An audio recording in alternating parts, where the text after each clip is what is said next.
key also.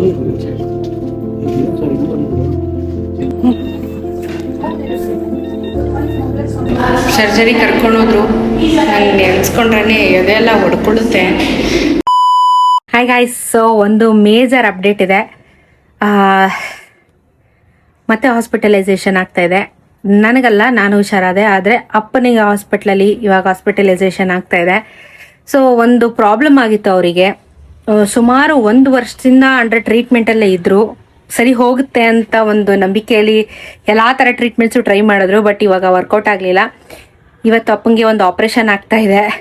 So ಮತ್ತೆ hospital ಓಡಾಟ, ಅದಕ್ಕೆ ಸ್ವಲ್ಪ ವೀಡಿಯೋಸ್ ಎಲ್ಲ ಸ್ವಲ್ಪ ಹಿಂದೆ ಮುಂದೆ ಆಗುತ್ತೆ. ಯಾಕಂದರೆ ಸ್ವಲ್ಪ ಹಾಸ್ಪಿಟ್ಲಿಗೆ ಓಡಾಡೋದು ಸ್ವಲ್ಪ ಜಾಸ್ತಿ ಇದೆ. ಇನ್ನು ಆ್ಯಕ್ಚುಲಿ ಏನಾಗಿದೆ ಅವರಿಗೆ ಅಂತ ಹೇಳಿದ್ರೆ, ಅವರು ಡ್ರೈವಿಂಗ್ ಪ್ರೊಫೆಷನ್. ಆ್ಯಕ್ಚುಲಿ ಅವ್ರು BMTC KSRTCಲಿ ಡ್ರೈವಿಂಗ್ ಕೆಲಸ ಡ್ರೈವರ್ ಆಗಿದ್ರು ಅವರು. ಸೊ ಅದಾದಮೇಲೆ ರಿಟೈರ್ಮೆಂಟ್ ಆದಮೇಲೆ ಅವರು ನನಗೆ ಮನೇಲಿ ಕೂರೋಕ್ಕಾಗಲ್ಲ, ನಾನು ಎಲ್ಲಾದರೂ ಔಟ್ಸೋರ್ಸಲ್ಲಿ ಮಾಡ್ತೀನಿ ಅಂತ ಹೇಳಿ ಪ್ರೈವೇಟಲ್ಲಿ ಕೆಲಸ ಮಾಡ್ತಾಯಿದ್ರು. ಏನಾಗಿದೆ ಅಂತ ಹೇಳಿದ್ರೆ, ಅವರಿಗೆ ಯಾವುದೋ ಒಂದು ಕೆಲಸ ಮಾಡಬೇಕಾದ್ರೆ ವೆಯ್ಟ್ ಲಿಫ್ಟ್ ಮಾಡಿಬಿಟ್ಟಿದ್ದಾರೆ. ವೆಯ್ಟ್ ಲಿಫ್ಟ್ ಮಾಡಿ ಏನಾಗಿದೆ, ಶೋಲ್ಡರಲ್ಲಿ ಟೇರ್ ಆಗಿಬಿಟ್ಟಿದೆ. ಸೊ ಟೇರ್ ಆಗಿದ್ದ ಕಾರಣ ಅದೇನಾಗಿದೆ, ಬರ್ತಾ ಬರ್ತಾ ಬರ್ತಾ ಅದು ಜಾಸ್ತಿ ಆಗ್ತಾ ಬರ್ತಿದೆ. ಅವರು ಫಿಸಿಯೋಥೆರಪಿ ಮಾಡಿಸಿದ್ರು, ನಾವು ಆಯುರ್ವೇದಿಕ್ ಟ್ರೈ ಮಾಡಿದ್ವಿ, ಹೋಮಿಯೋಪತಿ ಟ್ರೈ ಮಾಡಿದ್ವಿ, ಆಮೇಲೆ ಇಂಜೆಕ್ಷನ್ಸ್ ಎಲ್ಲ ಹಾಕಿದ್ರು, ಎಲ್ಲ ಥರನೂ ಎಲ್ಲಾನು ಆಗೋಯ್ತು. ಸೊ ಫೈನಲಿ ಇವಾಗ ಅದು ಯಾವ ಸ್ಟೇಜಿಗೆ ಹೋಗಿದೆ ಅಂತಂದರೆ, ಅದನ್ನು ಸರ್ಜರಿ ಮಾಡಲೇಬೇಕು ಅನ್ನೋ ಒಂದು ಸ್ಟೇಜಿಗೆ ಹೋಗಿದೆ. ಅದು ಏನಾಗಿದೆ ಅಂದರೆ, ರೈಟು ಲೆಫ್ಟು ಎರಡೂ ಶೋಲ್ಡರ್ ಅವ್ರಿಗೆ ಇದಾಗಿದೆ. ಏಜ್ 62 ಆಗಿದೆ. ಸೊ ಇವಾಗ ಸರ್ಜರಿ ಮಾಡಿಸ್ಕೊಳ್ಳೋದು ಕಷ್ಟನೇ, ಬಟ್ ಏನು ಮಾಡೋಕ್ಕಾಗಲ್ಲ ಇವಾಗ, ಯಾಕಂದರೆ ಅವ್ರಿಗೆ ಕೈ ಕೂಡ ಎತ್ತಕ್ಕಾಗ್ತಿಲ್ಲ. ಹಾಗಾಗಿ ಇವತ್ತು ಸರ್ಜರಿ ಮಾಡ್ತಾ ಇದ್ದಾರೆ. ಇವಾಗ ಹೋಗಬೇಕು ಹಾಸ್ಪಿಟಲಿಗೆ. ಈ ಥರ ಒಂದು ಪ್ರಾಬ್ಲಮಲ್ಲಿ ಸಿಗಾಕೊಂಡಿದ್ದಾರೆ ನಮ್ಮಪ್ಪ. ಇವಾಗ ಅಪೋಲೋದಲ್ಲೇ ಆಪ್ರೇಷನ್ ಮಾಡ್ತಾ ಇದ್ದಾರೆ, ನಾವು ಮಾಡಿಸ್ಕೊಂಡಿದ್ದ ಕಡೆನೇ. ಬಿಕಾಸ್ ನಾವು ಬೇರೆ ಕಡೆ ಹಾಸ್ಪಿಟಲ್ ಎಲ್ಲ ವಿಚಾರ ಮಾಡಾಯ್ತು. ಇವಾಗ ಬಂದು ತುಂಬ ಜನ ನಾವೇನಾದರೂ ಹೇಳ್ಬಿಟ್ರೆ ನಮ್ಮ ಸಜೆಷನ್ಸ್ ಕೊಡೋಕೆ ಬಂದ್ಬಿಡ್ತಾರೆ. ನಾವೆಲ್ಲ ಮಾಡಿನೇ ಆಮೇಲೆ ನಾವು ಎಲ್ಲಿಗೆ ಹೋಗ್ಬೇಕು ಅಲ್ಲಿಗೆ ಹೋಗಿರ್ತೀವಿ. ಎಲ್ಲ ಹಾಸ್ಪಿಟಲು ಕೇಳಿ ಎಲ್ಲ ವಿಚಾರ ಮಾಡಿ ಎಲ್ಲೆಲ್ಲಿ ಎಷ್ಟೆಷ್ಟು ಎಕ್ಸ್ಪೆನ್ಸಸ್ ಆಗುತ್ತೆ ಅಂತ ಕೇಳಿನೇ ನಾವು ಫೈನಲ್ ಆಗಿ ಬಜೆಟ್ ವರ್ಕೌಟ್ ಆಗಿದ್ದು ನಮಗೆ ಅಪೋಲೋದಲ್ಲಿ. ನನಗೆ ಎಲ್ಲಿ ಮಾಡಿದ್ರು ಅಲ್ಲೇ ಶೇಷಾದ್ರಿಪುರಮಲ್ಲಿ, ಬಿಕಾಸ್ ಅಲ್ಲಿ ತುಂಬ ಚೆನ್ನಾಗಿರುವಂಥ ಆರ್ಥೋಪೆಡಿಕ್ಗಳಿದ್ದಾರೆ. ಹಾಗಾಗಿ ಆ್ಯಂಡ್ ನನಗೂ ಕೂಡ ಅವರೇ ಮಾಡಿರೋದ್ರಿಂದ ನಾವಲ್ಲೇ ಕಂಟಿನ್ಯೂ ಮಾಡೋಕ್ಕೆ ಇಷ್ಟಪಡ್ತಾ ಇದ್ದೀವಿ. ಇನ್ಶೂರೆನ್ಸ್ ಇದೆ, ಇಲ್ಲ ಅಂತ ಹೇಳ್ತಿಲ್ಲ, ಅದು ತುಂಬ ದೊಡ್ಡ ಪ್ರೊಸೀಜರ್ಸ್ ಎಲ್ಲ ಆಗುತ್ತೆ.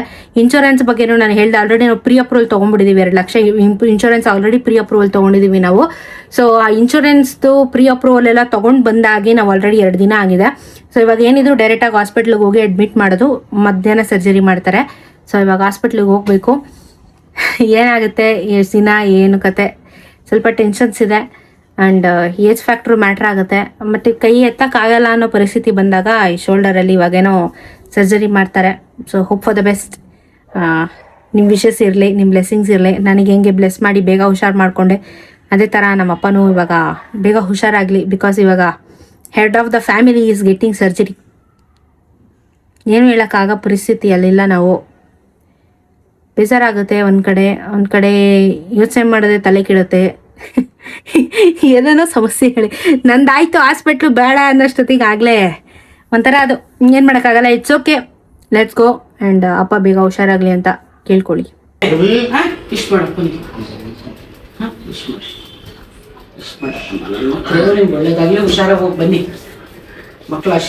ನನ್ನ ಕೈ ಆಪರೇಷನ್ ಆಗಿದ್ದು ಸೇಮ್ ಬೆಡ್ ನಂಬರ್, ಸೇಮ್ ವಾರ್ಡಲ್ಲೇ ನಮ್ಮ ಅಪ್ಪನೂ ಮಲ್ಗವ್ರು. ಇವಾಗ ಸೇಮ್ 4022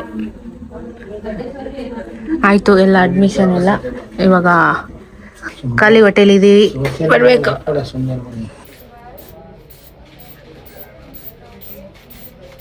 ನಾನು ಇದ್ದಿದ್ದು ವಾರ್ಡಲ್ಲ, ಇವಾಗ ನಮ್ಮ ಅಪ್ಪನೂ ಇದ್ದಾರೆ. 4022 ಸೇಮ್ ಬೆಡ್. ಬಂದವರೆಲ್ಲ ನೀವು ಇಲ್ಲೇ ಇದ್ರಿ ಅಲ್ವಾ ಅಂತ ನೋಡಿ. ಹಣೆ ಬರ ಅಂದರೆ ಇದೇನೇ ಹೇಳೋದು. ಸೊ ಇವಾಗ ಎಕ್ಸ್ರೇಗೆ ಹೋಗಬೇಕು. ಹೋಗೋಣ ಕೆಳಗಡೆ. ಪ್ರೊಸೀಜರ್ಸ್ ಇದೆ, ಮಾಡ್ತಾ ಇದ್ದಾರೆ ಎಲ್ಲಾನು. ಸರ್ಜರಿ ಕರ್ಕೊಂಡೋದ್ರು.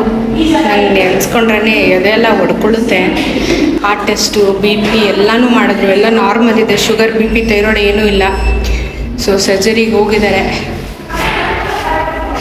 ಹೋಗಿ ಬಂದಿರೋರಿಗೆ ಗೊತ್ತು, ನೆನೆಸ್ಕೊಳ್ಳೋಕ್ಕೂ ಕಷ್ಟ ಆಗುತ್ತೆ ನನಗೆ. ಬಟ್ ಅಪ್ಪ ನನಗಿಂತ ಸ್ಟ್ರಾಂಗ್ ಇದ್ದಾರೆ. ನನಗೆ ಇಷ್ಟೊಂದು ವಿಲ್ ಪವರ್ ಬರಬೇಕಂದ್ರೆ ಅದಕ್ಕೆ ಅವರೇ ಕಾರಣ. So he'll be fine. ಧೈರ್ಯ ತೊಗೊತೀನಿ. ನಾನು ಧೈರ್ಯಗಿಟ್ಟರೆ ಆಗಲ್ಲ, ನೋವಾಗುತ್ತೆ. ಬಟ್ ಪಾರ್ಟ್ ಆಫ್ ಲೈಫ್ ಅಲ್ವಾ, ಎಕ್ಸೆಪ್ಟ್ ಮಾಡಬೇಕು. ಒಂದು ಕಡೆ ಭಯ ಆಗುತ್ತೆ, ಒಂದು ಕಡೆ ಟೆನ್ಷನ್ ಆಗುತ್ತೆ, ಏನೇನೋ ವಿಯರ್ಡ್ ಫೀಲ್ ಬರುತ್ತೆ. ಅಪ್ಪ ಆಪ್ರೇಷನ್ ಥಿಯೇಟ್ರಿಗೆ ಹೋದರೆ ನಂದೇ ನೆನಪಾಗುತ್ತೆ. ಬೇಡಪ್ಪ ನೋವು, ಸರ್ಜರಿದು ನೋವು, ಆದರೆ ರಿಕವರಿದು ಇನ್ನೊಂಥರ ನೋವು. ಸೊ ಆಲ್ಮೋಸ್ಟ್ 3:30ಗೆ ಹೋಗಿದ್ದು ಸರ್ಜರಿಗೆ. 5:45ಗೆ ಸರ್ಜರಿ ಮುಗೀತು. ಚೆನ್ನಾಗಾಯಿತು ಅಂತ ಬಂದು ಡಾಕ್ಟ್ರ್ ಹೇಳಿದ್ರು. ನನಗೆ ವಾಯ್ಸೇ ಹೋಗ್ಬಿಟ್ಟೈತೆ ಟೆನ್ಷನ್ಗೆ. ಸೊ ಆಪ್ರೇಷನ್ ಸಕ್ಸಸ್ ಆಗಿದೆ. ರಿಕವರಿ ರೂಮಲ್ಲಿ ಇಟ್ಟಿದ್ದಾರೆ ಒಂದು ಅರ್ಧ ಮುಕ್ಕಾಲು ಗಂಟೆ. ಅದು ಅನಸ್ತೇಷಿಯದು ಅವ್ರಿಗೆ ಜ್ಞಾನ ಬಂದಮೇಲೆ ವಾರ್ಡಿಗೆ ಶಿಫ್ಟ್ ಮಾಡ್ತಾರೆ. ನಾನು ಆ್ಯಕ್ಚುಲಿ ಅಮ್ಮಂಗೆ ಬರಬೇಡ ಅಂತ ಹೇಳಿದೆ, ನಾಳೆ ಬಾ ಅಂತ ಹೇಳಿದೆ. ಬಿಕಾಸ್ ಇವತ್ತು ನೈಟ್ ನಾನೇ ಇರ್ತೀನಿ.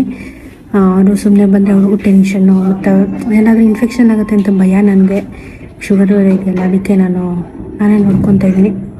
ವಾಯ್ಸ್ ಹೋಗ್ಬಿಟ್ಟೈತೆ. ಅಪ್ಪ ವಾರ್ಡಿಗೆ ಶಿಫ್ಟ್ ಆದಮೇಲೆ ಹೇಳ್ತೀನಿ. ಆಪ್ರೇಷನ್ ಸಕ್ಸಸ್ ಆಗಿದೆ ಫೈನಲಿ.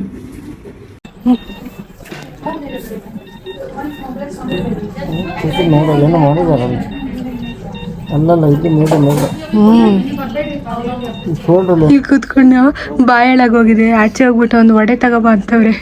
ಏನಾದರೂ ಭಯ ಭಕ್ತಿ ಇದೆಯಾ ನಮ್ಮ ಅಪ್ಪಂಗೆ? ಆಪ್ರೇಷನ್ ಮಾಡಿಸ್ಕೊಂಡು ಬಂದವ್ರು ಇವಾಗ ಅನಸ್ತೇಷಿಯಾ ಪವರ್ ಇಳಿದಿಲ್ಲ. ವಡೆ ಬಜ್ಜಿ ಬೇಕಂತೆ, ಬಾಯಿ ಕೆಟ್ಟೋಗಿದಂತೆ.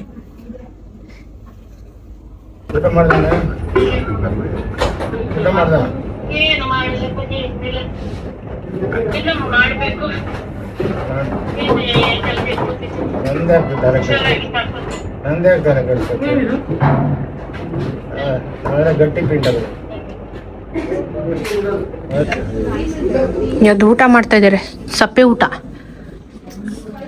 ದಲ್ ಕಿಚಡಿ ಕೊಟ್ಟಿದ್ದಾರೆ, ತಿಂತಾ ಇದ್ದಾರೆ.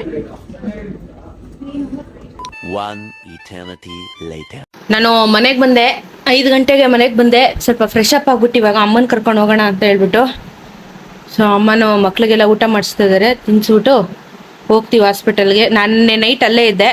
ಸುಮ್ಮನೆ ಅಮ್ಮ ಯಾಕೆ ಅಲ್ಲಿ ಬಿಡೋದು ಇಲ್ಲ ಅಂದ್ಬಿಟ್ಟು ನಾನೊಬ್ಳೇ ಇದ್ದೆ.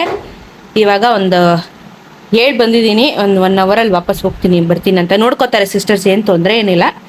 ಸೊ ಇವಾಗ ಒಂಚೂರು ಸ್ನಾನ ಮಾಡಿ ಫ್ರೆಶ್ ಅಪ್ ಆಗಿ ಅಂತ ಹೇಳ್ಬಿಟ್ಟು, ಅದು ಸ್ನಾನ ಮಾಡಿಲ್ಲ ಅಂದರೆ ನಮ್ಗೆ ಆಗಲ್ಲ. ಸ್ನಾನ ಮಾಡಿ ನೀಟಾಗಿ ಫ್ರೆಶ್ ಅಪ್ ಆಗಿಬಿಟ್ಟು ಇವಾಗ ಅಮ್ಮನ ಕರ್ಕೊಂಡು ಹಾಸ್ಪಿಟ್ಲಿಗೆ ಹೋಗೋಣ. ಅಪ್ಪಂಗಿನ್ನ ಅನಸ್ತೇಷಿಯಾ ಇಳಿದಿಲ್ಲ. ಆ್ಯಕ್ಚುಲಿ 14 ಅವರ್ ಆಗೋಯ್ತು ಸರ್ಜರಿ ಆಗಿ. ಅನಸ್ತೇಷಿಯಾ ಒಂಚೂರು ಇಳಿದಿಲ್ಲ, ಕೈ ಫುಲ್ ಮರಗೆಟ್ಟಂಗಿದೆ ಅಂತಿದ್ರು. ಸೊ ಇವಾಗ ಅನಸ್ತೇಷಿಯಾ ಡಾಕ್ಟ್ರನ್ನ ಕರೆದಿ ಅದೇನು ಅಂತ ಚೆಕ್ ಮಾಡಿಸ್ಬೇಕು. ಹೇಳ್ತಿದ್ರು 48 ಅವರ್ಸ್ ಇಳಿಯಲ್ಲ ಅಂತ. ಸೊ ನೋಡೋಣ, ಬನ್ನಿ ಹೋಗೋಣ ಹಾಸ್ಪಿಟ್ಲಿಗೆ. ಬಿಸ್ಕೆಟ್ ತಿಂತೀರಾ ರೀ? ಬಿಸ್ಕೆಟ್ ತಿಂತೀರಾ? ಬಿಸ್ಕೆಟ್ ಕೊಡ್ತಾರೆ, ಹಾಕಮ್ಮ ಸಕ್ಕರೆ ಸಾಗಲ್ಲ. ಶುಗರ್ ಸಾಲ್ಟ್ ಅಂತ ಕಾಬ್ರಿ ಇತ್ತು ನಿಮಿಷಕ್ಕೆ ಹಾಕಿ.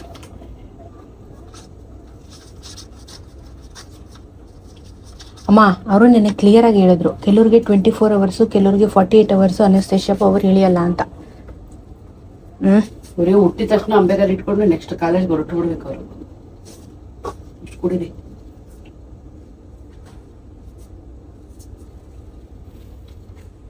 ನಂದು ನಮ್ಮ ಮಕ್ಕಂದು ಕನೆಕ್ಷನ್ ಹಿಂಗೆ ನೋಡು, ಸೇಮ್ ವರ್ಡಲ್ಲಿ. ಆ್ಯಕ್ಚುಲಿ ನಮ್ಮದು last general ward close, bed ಇಲ್ಲ. ನಮ್ಮದು 3 days ಬಿಫೋರ್ ಬುಕ್ಕಿಂಗ್ ಆಗಿರೋದಕ್ಕೆ ಇಲ್ಲಾಂದ್ರೆ ನಾವು ಡೈರೆಕ್ಟ್ ಆಗಿ ಬಂದಿದ್ದೀರ ಬಹುಶಃ ನಮಗೂ ಬೆಡ್ ಸಿಗ್ತಿರ್ಲಿಲ್ಲ general ward. Private semi double sharing ಹೋಗ್ಬೇಕು.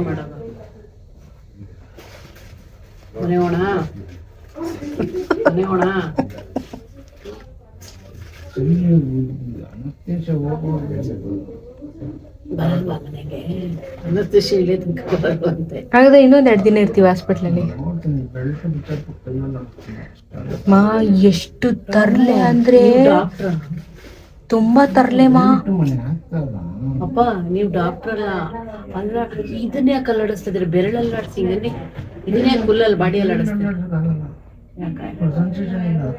ಬರುತ್ತೆ ರೀ. ಏನ್ ನೆಗದ್ ಬಿದ್ದು ನೆಲ್ಲಿಕೆ ಮಾಡಿಸ್ಬಿಡ್ತಾರ ಕೈನ ಸರಿ ಮಾಡಕ್ಕೆ. ಅಷ್ಟು ಜೋರ್ ಬ್ಯಾಂಡೇಜ್ ಹಾಕಿದ್ದಾರೆ, ಮೇಜರ್ ಆಪರೇಷನ್ ಮಾಡಿದ್ದಾರೆ. ಆಪರೇಷನ್ ಥಿಯೇಟರ್ ಒಂದು ಚಾಲೆಂಜ್ ಆಯ್ತು ಕಣೆ. ಏನ್ ಚಾಲೆಂಜ್? ಅನಸ್ತೇಷಿಯಾ ಡಾಕ್ಟ್ರು ಕೈಗೆ ಇಂಜೆಕ್ಷನ್ ಕೊಟ್ಬಿಟ್ರ. ಇಂಜೆಕ್ಷನ್ ಕೊಟ್ಬಿಟ್ಟು ಎತ್ತುತ್ತೀಯ ಕೈ ಅಂತ ನೋಡೋದ ಟ್ರೈ ಮಾಡ್ತೀನಿ, ಎತ್ತುತ್ತೀನಿ. ಎಲ್ಲರೂ ಬನ್ನಿ patient have got in experiment ಎಲ್ಲ ಸುತ್ತ ನಿಂತ್ಕೊಂಡ್ರು. ಎತ್ತು ನೋಡೋದ ಅಂದರೆ ನೀವು ಹೇಳಿದ್ದು ಕೇಳಿಸ್ಕೊಂಡಿದ್ದೆ, ಮೈನಿಗೆ ಹೋಗ್ಬೇಕು, ಆ್ಯಕ್ಷನ್ ಆಗಬೇಕು. ಎತ್ತಕ್ಕಾಗಲಿ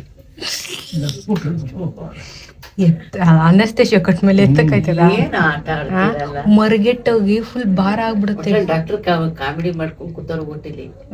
ಆಪರೇಷನ್ ಅನ್ನೋ ಸೀರಿಯಸ್ನೆಸ್ ಇಲ್ಲ, ಜಾಲಿ. ಏನೋ ಎಲ್ಲೋ ಬಂದಿದ್ದೀರಿ ಸುಮ್ನೆ ಟ್ರಿಪ್ ಬಂದು ವೆಕೇಶನ್ ಬಂದವ್ರೆ, ನಾವ್ ಎದುರ್ಕೋಬೇಕು. ಬೆಳಗ್ಗೆಯಿಂದ ನಮ್ಮ ಅಪ್ಪ ಕಾಮಿಡಿ ಮೇಲೆ ಕಾಮಿಡಿ ಮಾಡ್ತಾ ಇದಾರೆ ಇವತ್ತು. ನೈಟ್ ಆಗ್ಬಿಟ್ಟಿದ್ದೀರಲ್ಲ ಅಮ್ಮ, ವೆಯ್ಟ್ ಲಾಸ್ ಆಗ್ಬಿಟ್ಟಿದ್ದಾರೆ ಅಮ್ಮ. 88 ಬಂದ್ಬಿಟ್ಟಿದ್ದಾರೆ ಅಮ್ಮ. 93, 94 ಅಲ್ಲಿ ಇದ್ರು ಅಮ್ಮ. ಮ್ಯಾಚ್ ಮಾಡ್ತಿದ್ರು ವೆಯ್ಟ್ ಲಾಸ್. ಚೆನ್ನಾಗದ ಪೊಂಗಲ್ಲು? ಸಪ್ಪೆ ಇಲ್ವಾ ನೆನೆ ತರ? ನಮ್ಮ ಮನೆಯಿಂದ ಪುಳಿಯೋಗರೆ ಮಾಡ್ಕೊಂಡ್ ಬಂದಿದ್ವಿ, ಪುಳಿಯೋಗರೆ ಹಾಕೊಂತಿದ್ದಾರೆ. ತುಂಬಾ ಸೀರಿಯಸ್ ಆಗಿದ್ರೆ ಅವ್ರಿಗೂ ಬೇಜಾರಾಗುತ್ತೆ, ನೋವಾಗುತ್ತೆ. ಅದಕ್ಕೆ ನಾವು ನಗಿಸ್ತಾ ಇರ್ಬೇಕು ಅವಾಗ. ಇನ್ನು ಅಂದ್ರೆ ಎಲ್ಲರೂ ಲೂಸ್ ಆಗೋತಾರೆ. ನಾವೇನು ಮೆಂಟಲ್ ಸೀರಿಯಸ್ನೆಸ್ ಇಲ್ವಾ ಹಾಸ್ಪಿಟ್ಲಲ್ಲಿ ಅಂತ. ಪೇಷಂಟ್ನ ಆಕ್ಟಿವ್ ಆಗಿ ಇಟ್ಕೋಬೇಕು ಅಂದ್ರೆ ನಾವು ಎಂಟರ್ಟೈನ್ ಮಾಡ್ತಾ ಇರಬೇಕು. ಹೌದಮ್ಮ, ನಾವಿಬ್ರು ಪರ್ಪಲ್ ಹಾಕೊಂಡಿದ್ವಿ. ನೀವು ಪರ್ಪಲ್ ಮ್ಯಾಚಿಂಗ್. ನಾನು ನಮ್ಮಮ್ಮ ಎಂಟರ್ಟೈನ್ ಆಗಿಟ್ರೆ ಅವರು ಮೈಂಡ್ ಚೇಂಜ್ ಆಗುತ್ತೆ. ಅವ್ರಿಗೆ ತಿಕ್ಲು ಯಾವಾಗ ನಗ್ತೀರಾ, ತರಲೆ ಮಾಡ್ತೀರಾ ಅಂತಾರೆ. ಪೇಷಂಟ್ಗಳು ನೋವು ಪೇಷಂಟ್ಗೆನೆ ಯಾಕೆ ಬೇಕು? ನೋವು ಜಾಸ್ತಿ ಡಬಲ್ ಮಾಡೋದಕ್ಕಿಂತ ಕಾಮಿಡಿ ಮಾಡಿ ಕಾಲು ಎಳಿತಾ ಇದ್ರೆ ಅವರು ಖುಷಿಯಾಗಿರ್ತಾರೆ. ಈ ಥರ ಪೇಷಂಟ್ ಟೈಮ್ಸ್ ಎಲ್ಲ ಜಾಲಿಯಾಗಿರ್ತಾರೆ. ಫೀಲಿಂಗ್ಸ್ ಇರಬಾರ್ದು, ಬ್ಯಾಡ್ ಫೀಲಿಂಗ್ಸ್. ಅದಕ್ಕೆ ನಾವಿಬ್ರು ನೆಗೆಟಿವ್ ತುಂಬ್ತಾ ಇರ್ತೀವಿ ಅವ್ರಿಗೆ. ಅವಾಗ ಹಿಂಗೆ ನಗ್ಸ್ಕೊಂಡು ಅವ್ರಿಗೆ ರಿಲ್ಯಾಕ್ಸ್ ಮಾಡಿಸ್ಬೇಕು. ಅವರು 1-2 ನಿಮಿಷ ನಗ್ತಾರ, ಆಮೇಲೆ ಇದ್ದಿದೆ ನೋವು, ಆ ಮೂಮೆಂಟ್ ಒಂಚೂರು ನಗ್ತಾರ ಅಷ್ಟೇ ಗೈಸ್, ಪೀಸ್. ಬೆಳಗ್ಗೆ ಪುಳಿಯೋಗರೆ ಮಾಡ್ಕೊಂಡ್ಬಂದೆ. ನಾನು ನಮ್ಮಮ್ಮ ತಿಂದಿದ್ದೀವಿ. ಯಾರು ತಿಂತಾರೆ? ಟೇಸ್ಟ್ ಎಲ್ಲ ಇರಲ್ಲ ಅಂದ್ಬಿಟ್ಟು.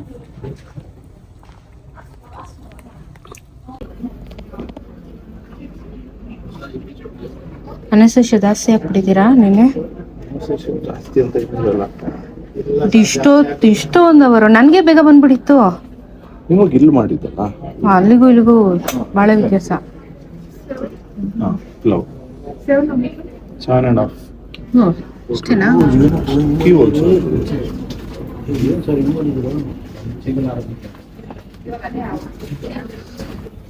ತೋರಿಸ್ಬೋದು. ಇಷ್ಟೇ ಮಾಡಿರೋದು. ಸ್ಮಾಲ್ ಇದು. ಸರ್, ನಾನು 2 ನಿದ್ದೆ ಇಂಜೆಕ್ಷನ್ ಕೊಟ್ಟರು ನಾನು ನಿದ್ದೆ ಮಾಡಿಲ್ಲ, ಮಾತಾಡ್ತಾ ಇದ್ದೆ. ಕುತ್ಕೊಳ್ಳಿ.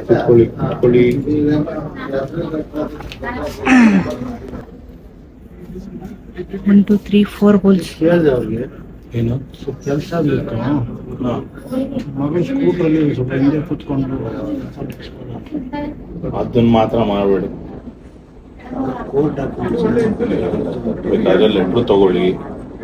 ಈ ಥರ ಸರ್ಜರಿ ಆಗಿದೆ, 1-2 ತಿಂಗಳು ರೆಸ್ಟ್ ಹೇಳಿದ್ದಾರೆ ಅಂತ. 1 ತಿಂಗಳು ಸೈನ್ ಮಾಡಿಕೊಟ್ಬಿಟ್ರೆ ಸಾಕು ಅವ್ರಿಗೆ. ಮನೆಗೆ ಬಂದು ಸೈನ್ ಮಾಡ್ತೀನಿ. ಆಟೋಲ್ ಹೋದ್ರೆ ಆಯ್ತು. ಸರಿ, ಆಟೋಲ್ಲಿ ಹೋಗಿ ಹಾ, ನಾನು ಅಧಿಕ ಪ್ರಸಂಗ ಅಲ್ಲ ಡಾಕ್ಟರ್ ಅವ್ರು, ನನಗಿಂತ ಅಧಿಕ ಪ್ರಸಂಗ. 4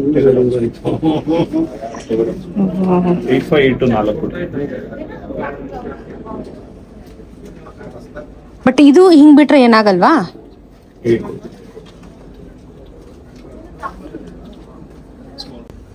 ಆಕ್ಚುಲ್ ಪ್ರೊಸೀಜರ್ ಏನ್ ಮಾಡಿರೋದು ಡಾಕ್ಟರ್? ಡ್ರಿಲ್ ಮಾಡಿ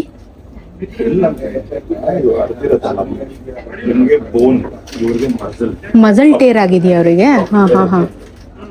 ಬೋನ್ ಏನೂ ಆಗಿಲ್ಲ. ಏನ್ ಮಾಡ್ತೀರ, ಬೋನ್ಗೆ ಒಲಿ. ಓ, ಆರ್ಥೋಸ್ಕೋಪಿಕ್ ಸರ್ಜರಿನಾ? ನನ್ಗಾಗಿದೆ ಡಿಫ್ರೆಂಟ್, ಇವ್ರಿಗಾಗಿದೆ ಡಿಫ್ರೆಂಟ್. ಟೈಮ್ 2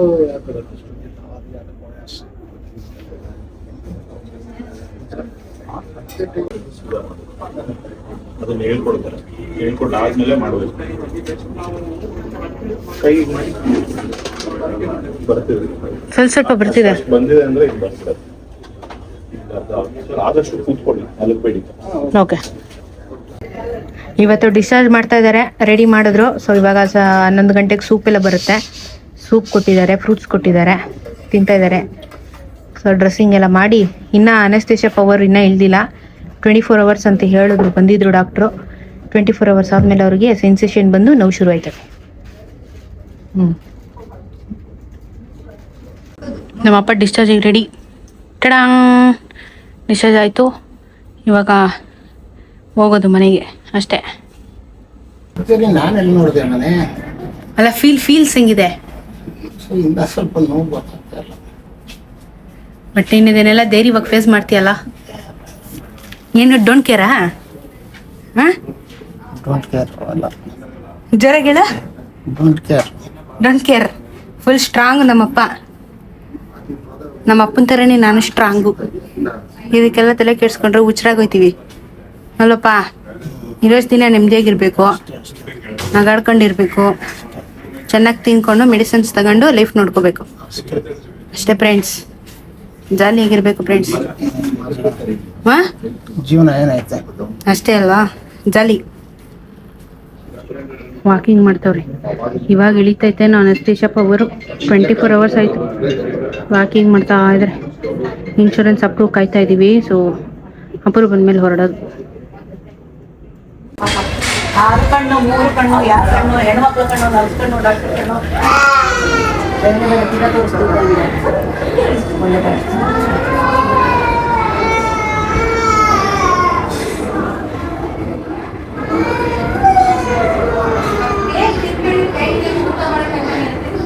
ಸೊ ನಾವು ಬಂದು ನಾನು ಸ್ನಾನ ಮಾಡಿ ಊಟ ಮಾಡಿದ್ವಿ, ಉಪ್ಪಿಟ್ಟು ತಿಂದ್ಬಿಟ್ಟು ರೆಡಿ ಗೈಸ್. ಸೊ ಫೈನಲಿ ಒಂದು 24 hours ಒಳಗಡೆ ಕ್ಲಿಯರಾಗಿ ಮನೆಗೆ ಬಂದ್ವಿ. ಬಿಲ್ಲು 2,74,000 ರೂಪಾಯಿ ಆಯಿತು.